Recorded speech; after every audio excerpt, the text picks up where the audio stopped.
Right. We're almost finished with topic 4 with unit 4 here. So topic 4.7, I think I'm going to split this into two videos.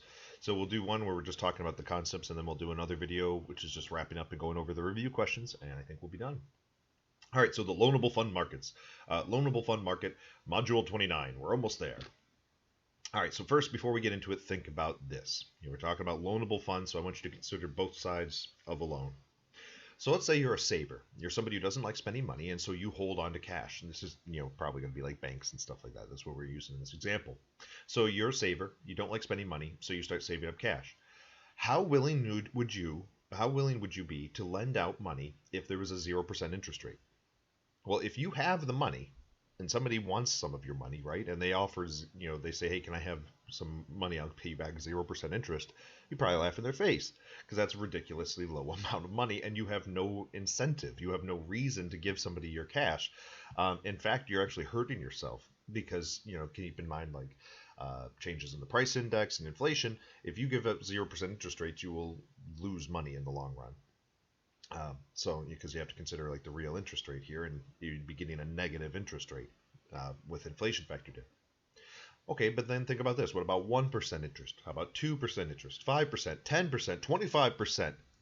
Eventually, the opportunity costs are going to keep increasing and increasing, where the point is like you'd be foolish not to loan out some of your money. At 0% interest, there's no incentive, but at, let's say, 10, 25% interest, there's a lot of incentive there. There's a lot of area to make profit. And so there's a huge opportunity cost to holding on to your cash. So you'd be more willing to loan it out to people. So as interest rates increase, the availability of loanable funds will increase. All right. So as interest rates go up, there will be more money, or people will be more willing to loan out money. I can't guarantee you there'll be money, but they'll be more willing to loan out money. There'll be more incentive for people to loan out money. All right, let's look at the other side of the equation. Let's say you're a spender. All right, so you want to buy stuff. You like to buy stuff, but you don't have cash right now. You don't have cash on hand. How willing are you to borrow at 0% interest? Well, you're probably pretty willing to borrow at 0% interest. If you have a 0% interest loan, you're in a pretty good place. And that means you're going to be paying that loan back, let's say over a year or two, you're going to be paying that loan back with dollars that are worth less than what you originally got. You're going to be paying that back, because of price index changes and inflation. You're going to be paying that loan back with money that is worth less than what you originally got. 0% interest is a pretty good situation if you're a borrower, if you're somebody who needs to get money. But then think about this.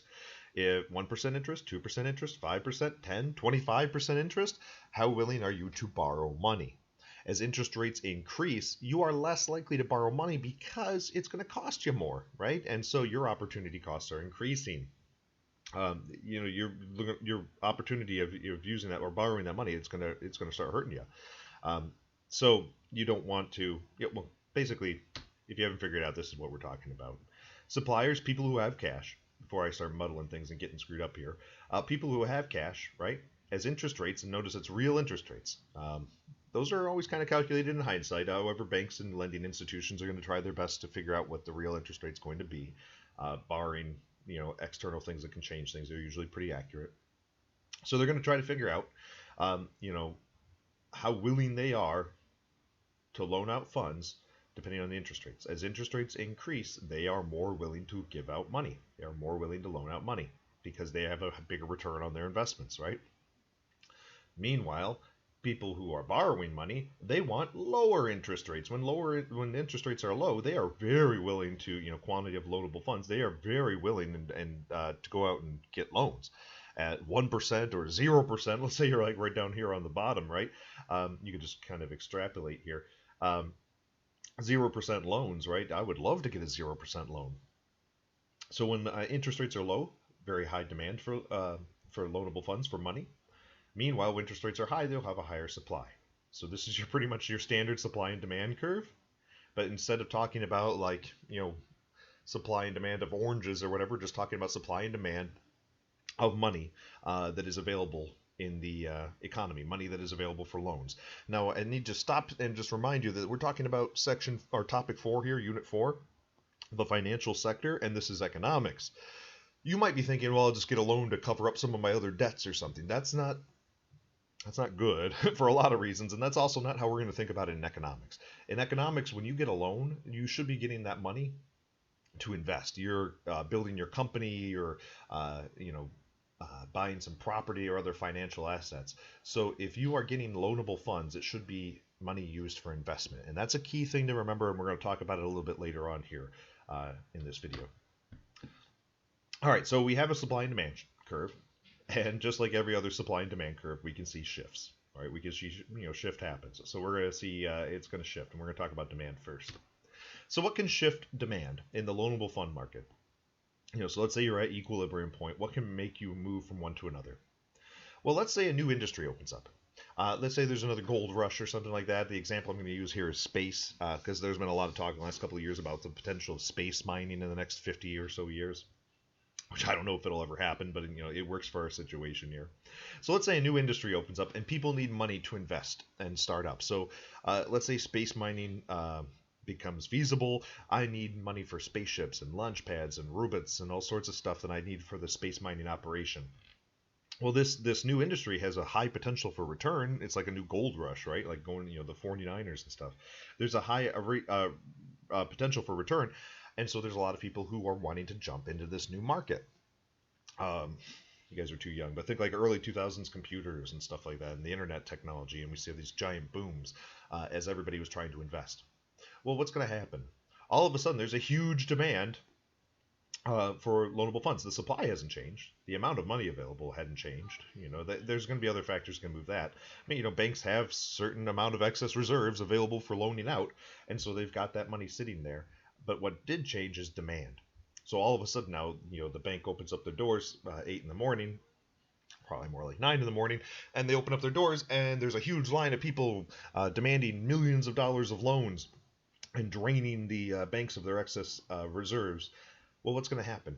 Well, you're going to see a huge demand shift to the right meaning more. And what's going to happen is the bank is going to be looking at it and say, well, we're running out of reserves as more and more people keep coming up here and asking for them. What can they do? They can ask for higher interest rates. And so, company A goes there and they get an interest rate, and then company B shows up and they're basically fighting for that same money. And what's going to happen is the interest rates are going to increase. All right, as they are moving along the supply curve, and that is a rightward shift. Interest rates themselves didn't change, right? We didn't see like a change in the interest rate because of supply issues. We saw a change in interest rate because of the demand issues. So anyways, demand for loans will increase regardless of interest rates. It's a rightward shift. There's just, because people are hoping to get way more money than even this interest rate increase, they're going to continually do it until they hit a point where they're like, it's not really worth me investing in right now. Because at a certain point, like, you're going to be like, I'm not going to be able to make a return on this high of an interest rate, and that's where that will cap off. There's only so many asteroids, I guess. So, government, and we're not only going to talk about these things a little bit here, especially crowding out. Crowding out actually has a whole section in topic 5, unit 5, so we'll talk about that later. But the government kind of encourage these things. Let's say the government wants to see a shift in demand in certain industries. Solar panel, wind, fossil fuel subsidies and stuff like that. They have done a lot of things to try to increase these things. Oftentimes they'll use something called investment tax credits, where if you are willing to make investments in a certain industry, they will give you tax credits in return. And what we'll see is like, let's say they went to a power company and said, hey, we will cut your tax bill if you invest in solar and wind technology. Well, that will see a shift to the right in the demand for loanable funds, as there's more incentive now for companies to invest their money. Keep in mind, we're talking about investment here. This is loanable funds. We're usually talking about investments. All right, loss of confidence. Let's say there's a belief that the economy is going to be going down, or there's just no innovation, right? There's no reason to invest. Well, we might see leftward shifting in the demand market. We might see a leftward shift as there is no reason to invest, or perhaps there's fear, like if you don't believe that there's a better tomorrow. Ooh, that's dark. All right. Government borrowing can also force a rightward shift of demand. Like I said, we're going to talk about this more later, but it's called crowding out. And you probably can figure this out. If there's only such a supply of loanable funds, there's only so much money available in excess reserves that is able to be used for investment. Let's say the government says, hey, we've got to spend a lot of money right now for whatever reason. There's a war on or something. And so they start getting a lot of loans. And the government starts buying up all these loans and using all the excess reserves that banks have. Or they're selling tons of treasury bills, turning excess reserves into financial assets, banks hold, whatever. all of a sudden now the excess reserves are going to be hard fought over, right? You're competing now with the government, who is a big player, and that's going to cause a rightward shift as you and all sorts of other corporations and companies are now fighting for the same money, but you're also now fighting the U.S. government. That could cause a rightward shift, and you will be crowded out of the market by the government. All right, let's talk about supply. What can shift supply? If people are spending more and saving less, right? So people are spending more money. That means that they're not doing what with it? They're not investing it. They're not putting it in the banks. They're not saving it. So people are spending more money and saving less. This reduces the amount of funds available.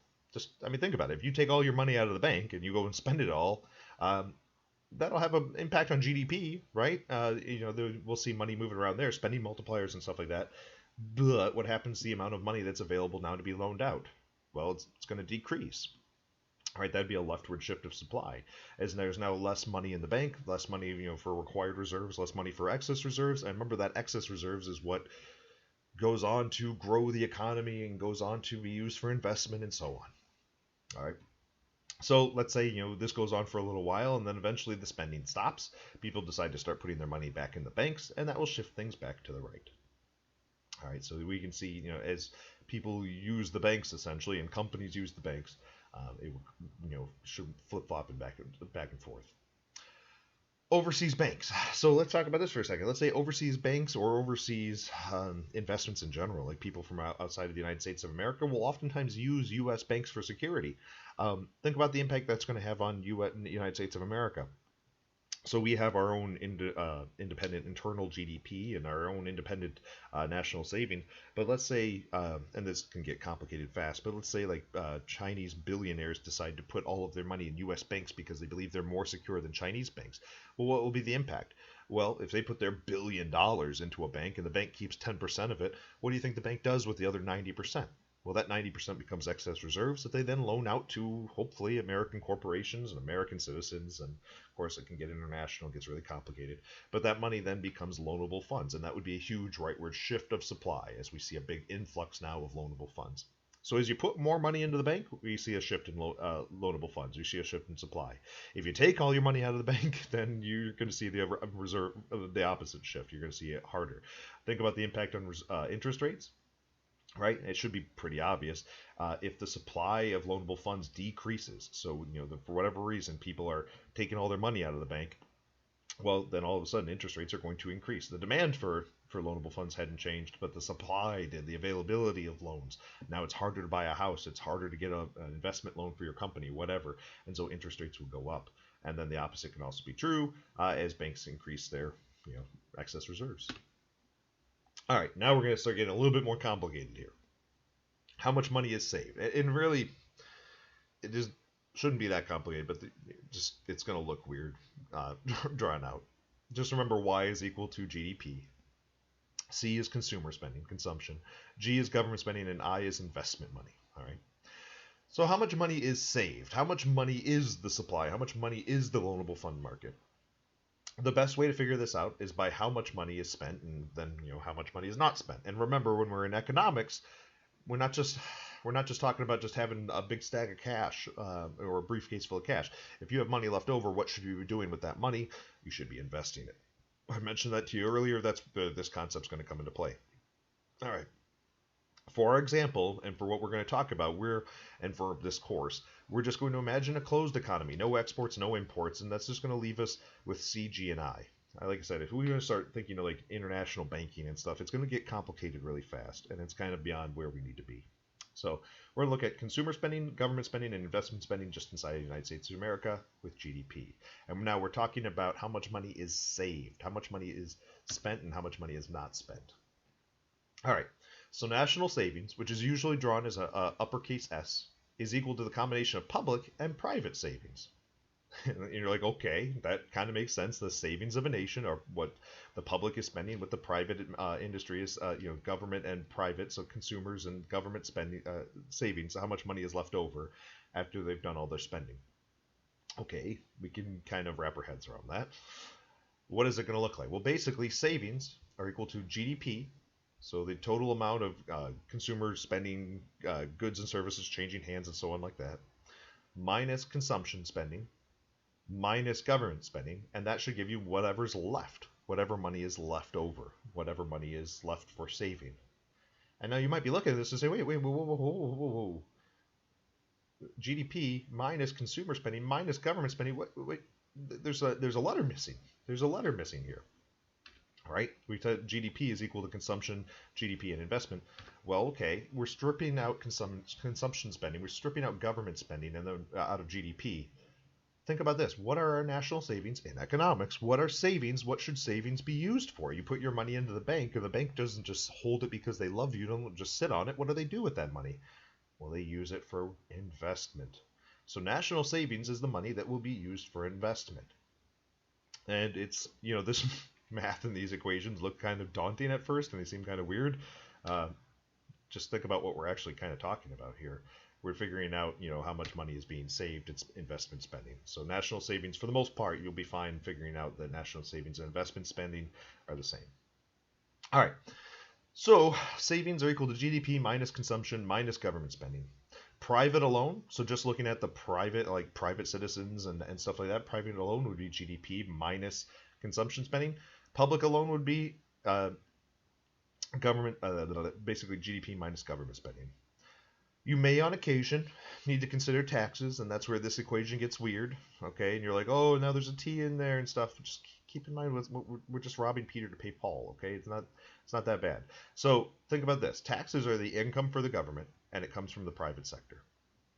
So savings, we said, would be, for private, we have GDP minus consumption. Well, now we also have to take out taxes. So GDP minus the taxes that the private industry is paying, then minus consumption spending. So, your 7% sales tax or whatever, just when you go to buy something, so you add that in. And then, so we're stripping that out of GDP. Plus, the difference between taxes, notice taxes here is not negative. This is a positive. This is the income for the government, minus how much of it the government spent. All right, so taxes, incoming money for the government minus the money the government spent. You add these two things together, and then you should get savings. Now, I want to point out here, government spending is more than what they take in. So that number will always be negative. I mean, in the United States of America, you might get some fictional example on your test, but the reality is in the United States of America, the government spends way more than they bring in for taxes, and so that will be a negative number. And yeah, you could have a negative savings ratio too. But anyways, this is basically how much money will be left over for savings. Then, of course, national savings is then money that is left over for investment. This is just a really long, drawn-out mental experiment, or mental experiment, I guess, thing to basically tell you that investment is money that we are using for the money that we had saved over, the money that's available for banks to use and give out loans and so on. So it's just a really long, drawn-out way of looking at something that is pretty straightforward. National savings is money that's used for investment. Make sure you get that concept into your head. Make sure you understand these graphs and how they shift. And in the next video, we'll go over the review questions.